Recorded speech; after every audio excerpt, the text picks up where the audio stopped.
With certain series having an uncertain future, that means another one had to return, and that is why I'd like to welcome you back to the series in which we go inside my personal seasons on TEW. This is Inside TEW WWE 2010. And even though you may see that it's 2011, that's because wrong button. That's because I've been here for a little over a year working with the WWE and actually doing quite well, if I do say so myself, with the company. Even though I don't usually, just to go back to that, even though I don't usually go in this area, it's the consistent annoyance of certain talent repeatedly doing stupid stuff that makes me go in that area. And now, I think the best place to start is commentary, as Scott Stanford and Byron Saxton are on Superstars. This is before Mr. Grisham went to ESPN. This is before Matt Striker left the WWE too.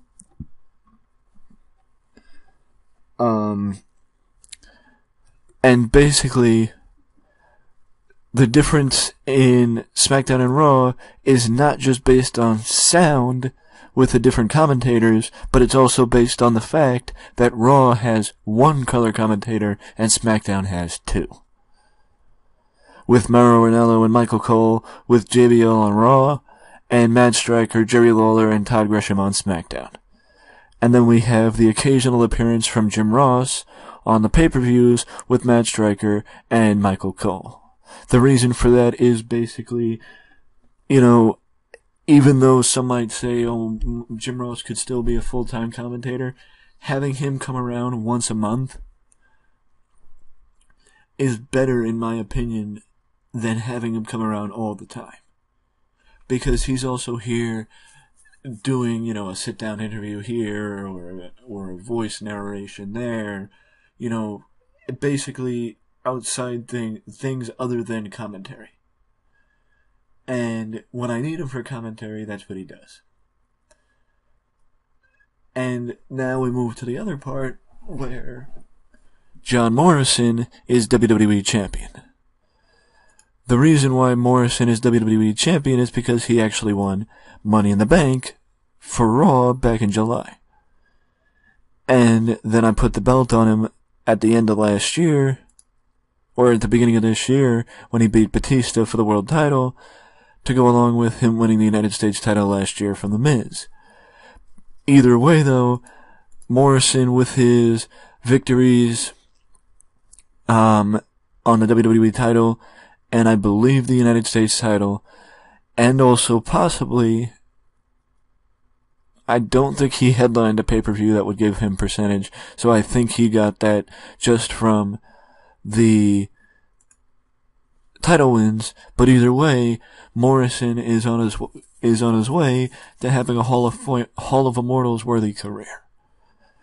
And now we move to the Cruiserweight title with Cruiserweight Champion Jimmy Wang Yang, who I brought back to add some depth to the roster, and the Cruiserweight title, which I brought back because of guys like Jimmy Wang Yang and others that I will get to in a second, being on the roster.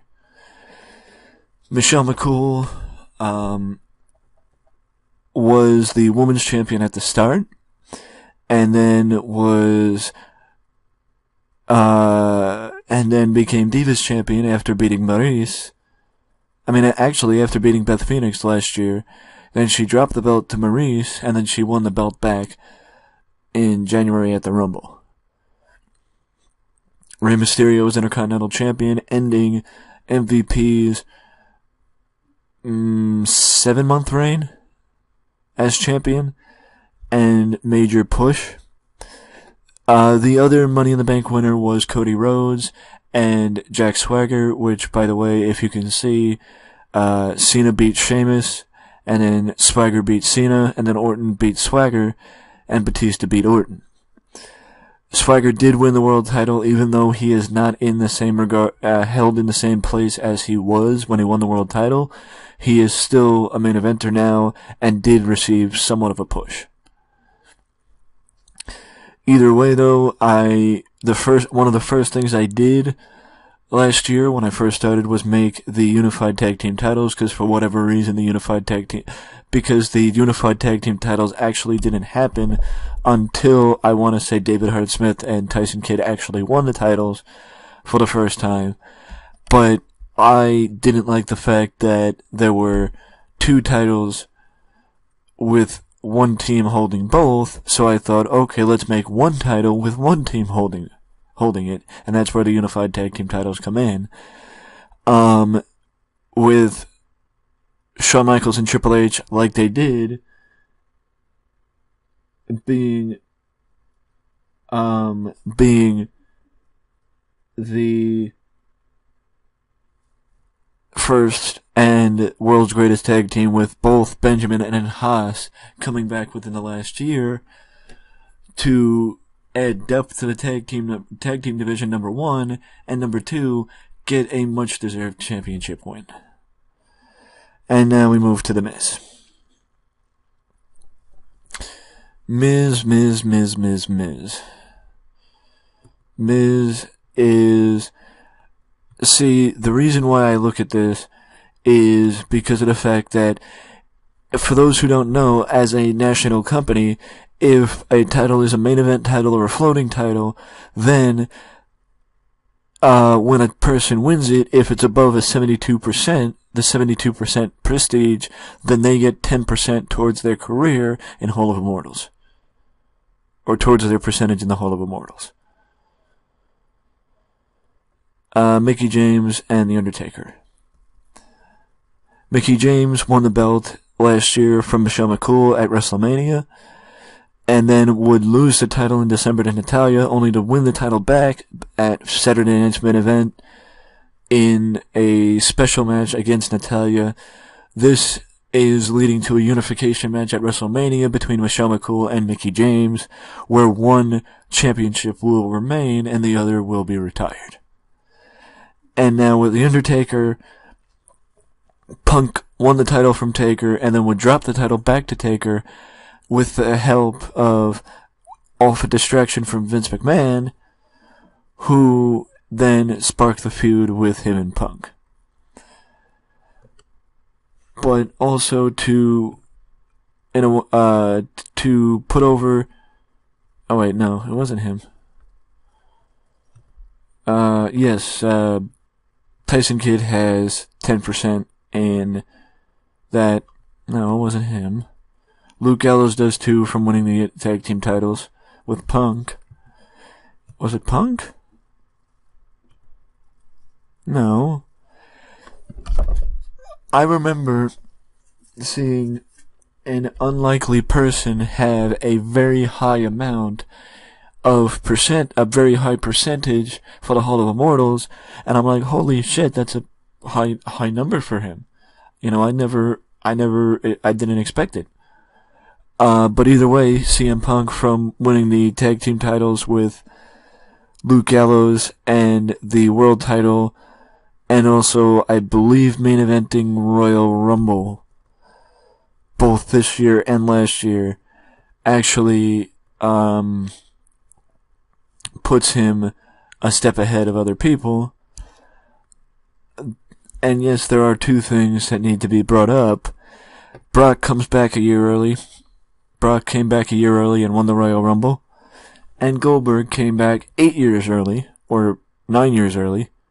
Actually, no. 13 years early? Yeah, that sounds right. That sounds about right. Oh wait, no. 6 years early. Yeah, I was right.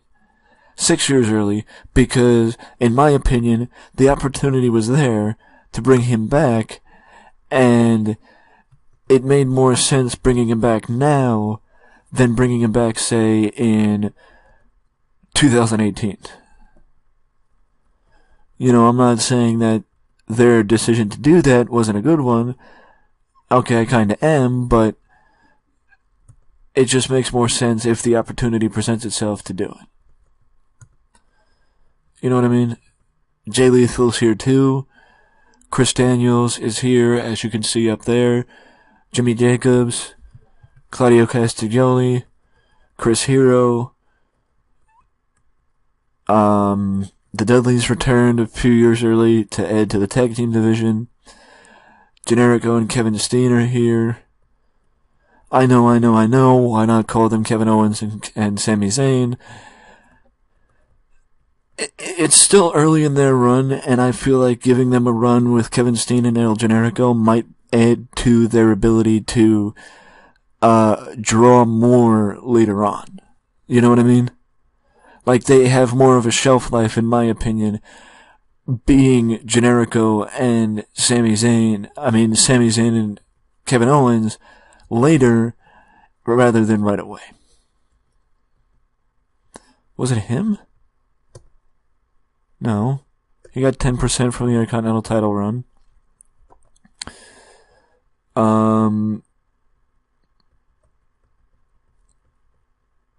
It might have been Punk, to be fair. Yeah, it might have actually been Punk. But that's beside the point. The point is, it's been a really good year. It didn't even feel like a year, to be honest, as far as that's concerned. But the reason why I'm opening the door right now is because of the fact that I am within weeks of WrestleMania, and I want to share what the road to WrestleMania looks like in WWE 2010. Or in this case, 2011. Batista has been feuding with Goldberg since Goldberg returned at the Royal Rumble as a surprise entrant. Brock Lesnar won the Royal Rumble and then jumped into a feud with The Undertaker to, as it says down here, not only take the title away from the dead man, but also take his WrestleMania undefeated streak as well.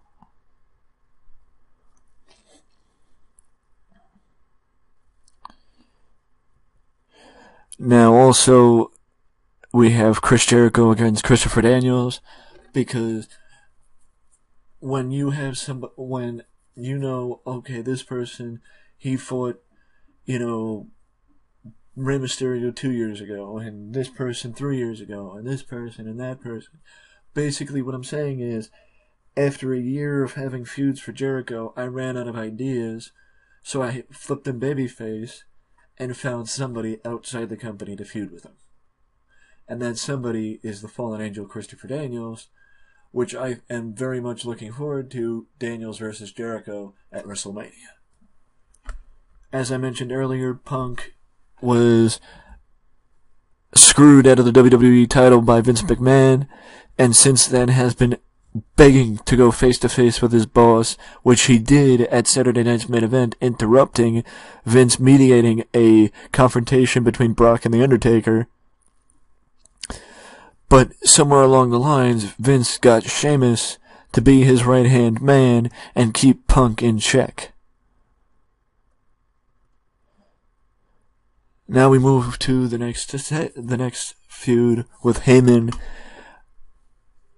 with Paul Heyman, who took Daniel Bryan and Skip Sheffield under his wing as their manager, but things fell apart somewhere along the road with Daniel Bryan getting the better of Skip Sheffield and Edge joining the feud. And Edge, as you see in the last segment, Edge explains his willingness to be a part of this, as he sees a lot of himself in Daniel Bryan, and that's why he's been watching his back. Now we also move to the Intercontinental Champion going against Luke Gallows for the Intercontinental title. Yes. Mason Ryan versus Triple H.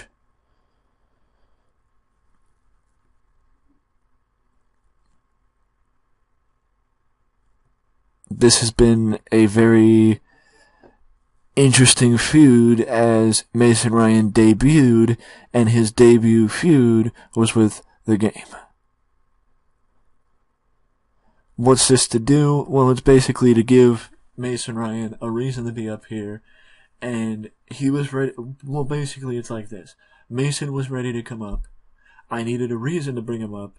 Triple H wasn't doing anything, so I figured, why the fuck not? And yes, all these feuds, or most of these, or some, well, I'll say this: some of these feuds are going to culminate at WrestleMania. A few of these are not, and are going to continue after WrestleMania. One of them that are going to culminate at WrestleMania is this one. Yes, not only is Mason Ryan going to make his WrestleMania debut, but he's also going to make his WrestleMania debut against Triple H. This one, however, with The Miz and Randy Orton, is not going to culminate at WrestleMania. It's going to continue after, due to one simple thing, and that is that Randy Orton got himself suspended, so now Randy Orton may not even be at WrestleMania.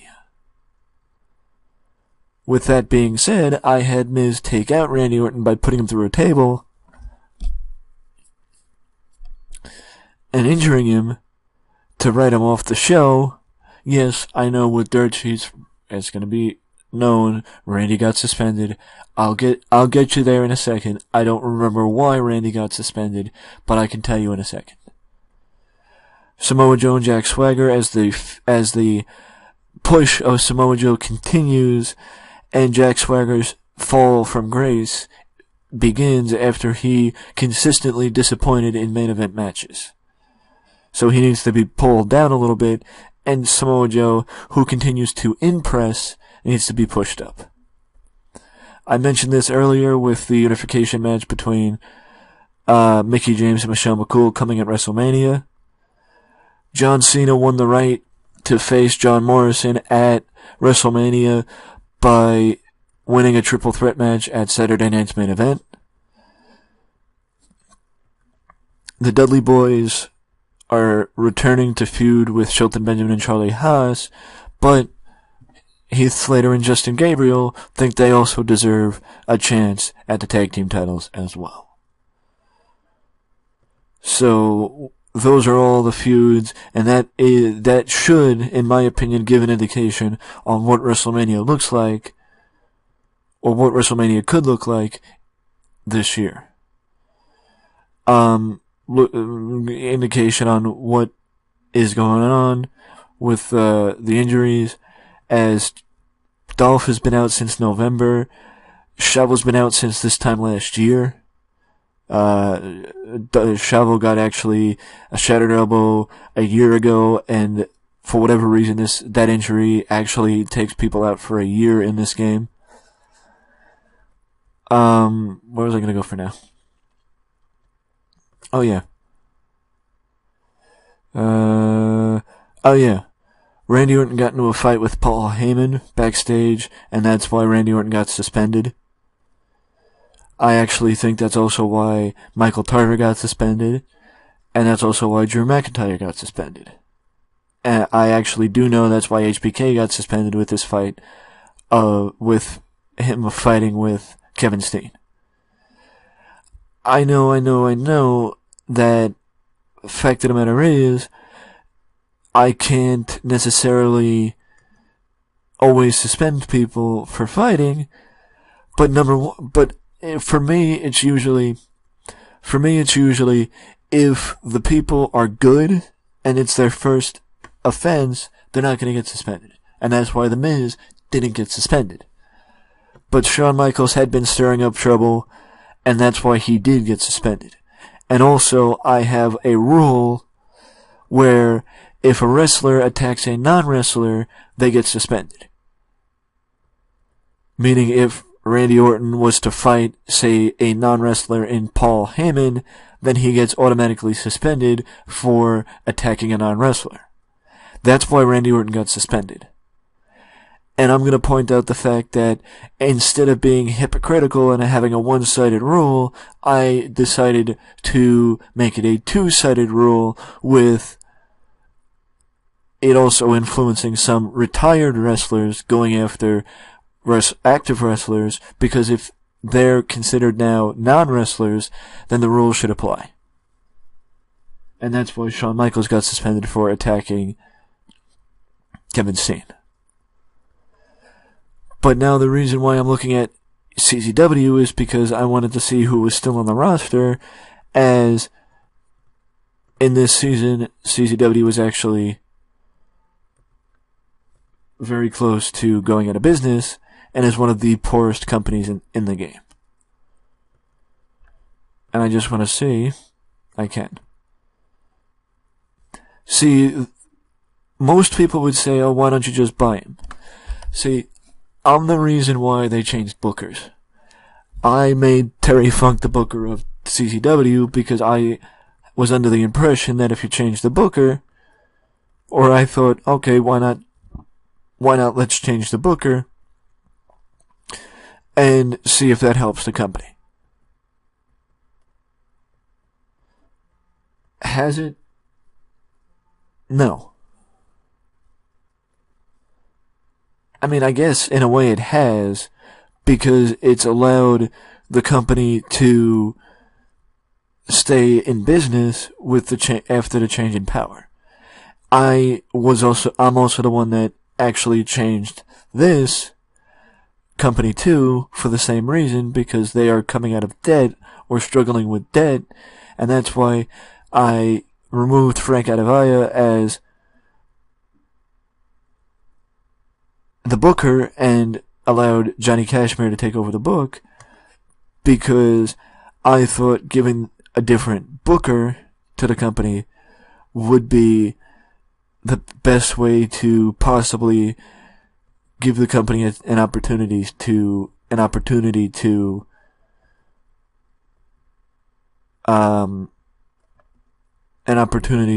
keep going. Scrolling past it quick, I know this probably caught your eye, but yes, The Rock, as a semi-active wrestler, was signed by New Japan and is not only New Japan's figurehead, but also one of the best wrestlers in the world. Based solely on his popularity, if I do have to say so. The other thing I know probably caught somebody's eye was the fact that a Lucha Libre USA owner is the owner of Chikara and not Mike Quackenbush, but I can point that out because of this. Because Mike Quackenbush is under a written contract with TNA. And that's the reason why Mike Quackenbush is there.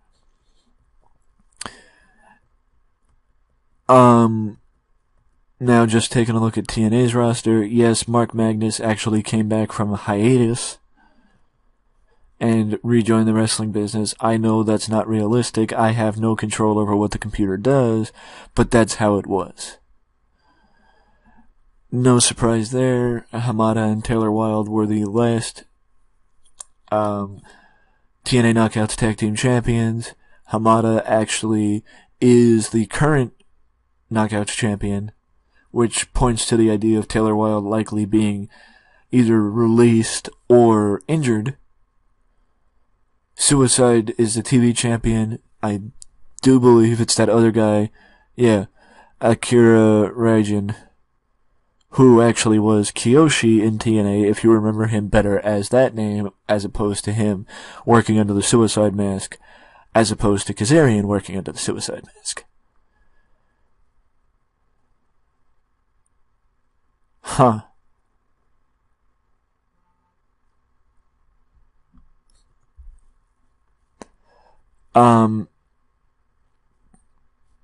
When did this happen?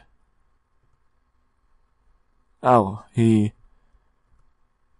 been injured that long? He's been injured since May of 2010. He's almost been injured a year. But either way, Sting's the world champion. Pope and Brian Kendrick are the tag team champions, and Kazarian is the X Division champion. I know, I didn't do good as far as pulling back. Oh, wait, hold up. Yeah, I know I didn't edit very well with certain people, with certain titles, I mean, but it actually is kind of crazy to me because I actually was puzzled by the fact that the title had prestige. I mean, the title had history. Thinking that I was just starting the season, not realizing that I had already forgetting I already started it. Because I'm not used to doing this series, even though I should be. But either way, I did figure out that Taylor Wilde did get released from TNA, and that's why the titles were vacated. And if you notice, Ric Flair's still here, Hulk Hogan's still here, and Eric Bischoff is as well, still in TNA, but somebody is missing. Somebody's missing because that somebody is also over with our friends in New Japan, and that somebody is Kurt Angle. Kurt Angle actually was released by TNA, or let go of by TNA in late 2010, and I tried my damnedest to compete with New Japan and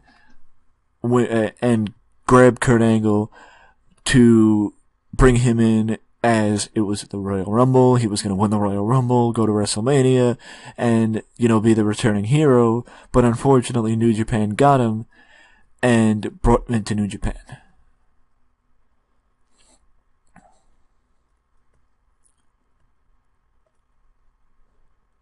So, yeah.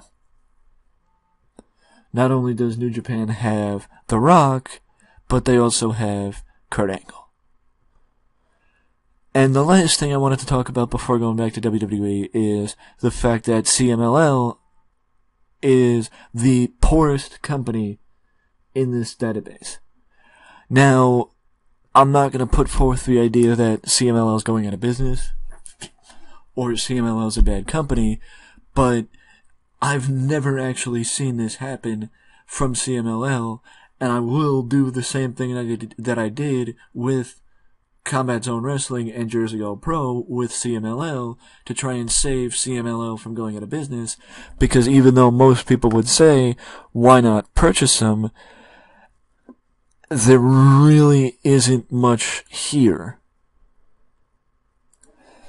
There really isn't much here. Abisimo Negro's here, Cybernetico, Judas Messias, I believe this is Tigre Uno, Hector Garza, Hoovy, Conan, La Parka, Lismark Jr.,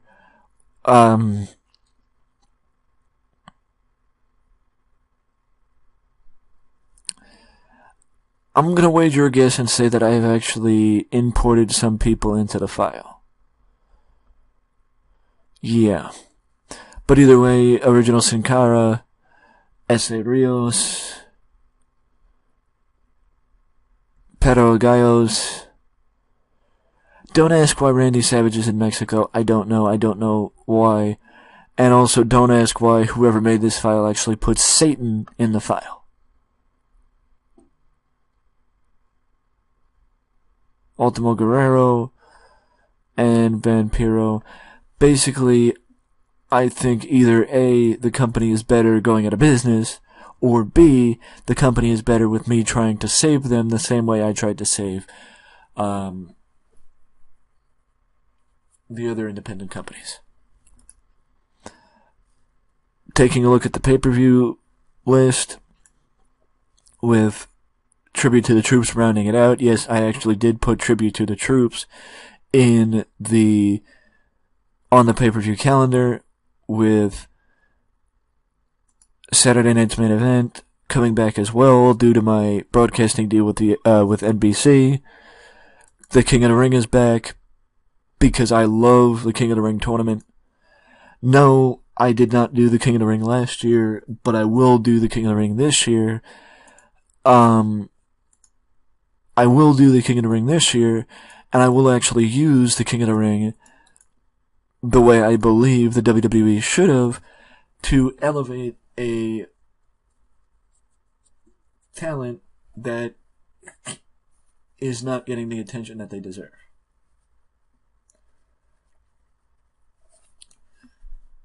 So with all this being the case, there's only one thing left to do, and that's this. WrestleMania is chock full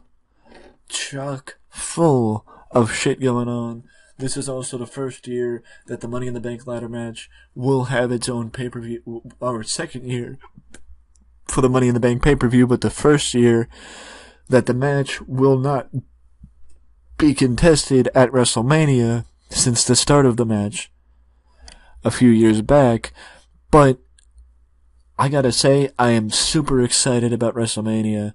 I am looking forward to see how good Cena and Morrison do, and how good Batista and Goldberg, Brock and Taker, Punk and Sheamus. You know, I feel like I've done quite well with a lot of these feuds going into the show of shows this year, and I'm handling... The reason why I'm putting it over is because I don't usually work with WWE, and I usually don't stay with WWE. If I do, this is the first time that I'm actually building to a second WrestleMania in a WWE season. So I'm thoroughly enjoying the road to WrestleMania. I can't wait for the show of shows, and I can't wait to see how good these pay off. So let me know down in the comment section below what you think of this season. Let me know what you think of how I'm using certain talent. And if you have any ideas for talent that you don't see on the card, let me know down in the comment section below, and maybe, just maybe, they could be worked into post-WrestleMania plans or drafted to a different show. And that could also open the door for them to find something to do. Because there will be changes coming to the WWE after WrestleMania, one of which is the unification of the Women's title and the Divas title, which means brand exclusivity for one of the titles, and the Cruiserweight title moving to the other brand. So, which brand gets the Women's Championship? Which brand gets the Women's title? Which brand gets the Cruiserweight title? You're gonna have to wait and find out.